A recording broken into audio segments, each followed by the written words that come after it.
हे सासवडच्या इथं एक सुपं नावाचं गाव आहे. या सुप्याच्या इथं आपल्याकडं वाद हे कायम असतातच बरं का.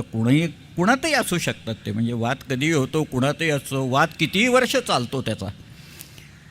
तिथं काही जगतापांच्या लोकांनी धनगरांशी त्यांचा वाद चाललेला होता आणि राघव बल्लाळ नावाच्या शिवाजी महाराजांच्या एका अधिकाऱ्याला शिवाजीराजांनी लिहिलेलं हे पत्र आहे. त्याच्यात ते असं म्हणत आहेत की जगतापांना काहीतरी जगथाप लिहितात बरं का. जगताप नाही लिहित, जग थाप असं लिहिलेलं असतं का. तर जगतापांनी तिथं सांगितलं, म्हणून बळे तुम्ही धनगराची माणसे नेऊन कैदेत घातली, तर हे कृत्य तुम्हाला कोणी करायला सांगितलं असं शिवाजी महाराज आपल्याच माणसाला म्हणतात बरं का. हे तुम्हाला नसती उठाठेव कोणी करायला सांगितली होती त्याची. तर जगतापांनी सांगितलं म्हणून धनगराची माणसं पहिल्यांदा.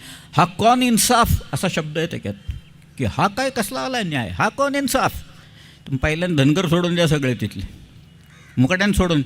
का नाही सोडणार लोक. पत्र पाहिलं लटपटायचे लोक. महाराजांचं पत्र आलं असं हातात घेऊन म्हणजे सगळ्यांची मुकाट्यानं सोडले ते. पण हा कौन इन्साफ असं ते त्याला विचारतात. तुम्ही इन्साफ करणारे लोक नाही आहात सगळ्याच्यात. इन्साफ करायला आपल्याकडं आहे, सिस्टम आहे.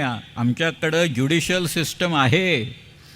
ज्युडिशियल सिस्टम झाल्याच्या नंतर ज्याच्या बाजूने निकाल लागेल, महजर जर का असेल तर महजरनामा त्याच्या नावाने करून दिला जाईल, नाही तर गोताचं पत्र त्याला जाईल. अशा सिस्टम्स होत्या सगळ्या ह्याच्यातनं. त्याच्यात दिव्य असायची, रवा दिव्य, तप्त दिव्य आणि शीतल दिव्य. शीतल दिव्य म्हणजे नदीत उभं राहायचं कृष्णेच्या पात्रात आणि कृष्णेची शपथ घ्यायची. आत्तासारखं नाही शपथ घ्यायची आणि खोटंच बोलायचं तिथं कोर्टात जाऊन, असला प्रकार नव्हता. भीती असायची माणसांच्या मनात, खोटं बोललं ना तर आपलं तळपट होईल म्हणून ते.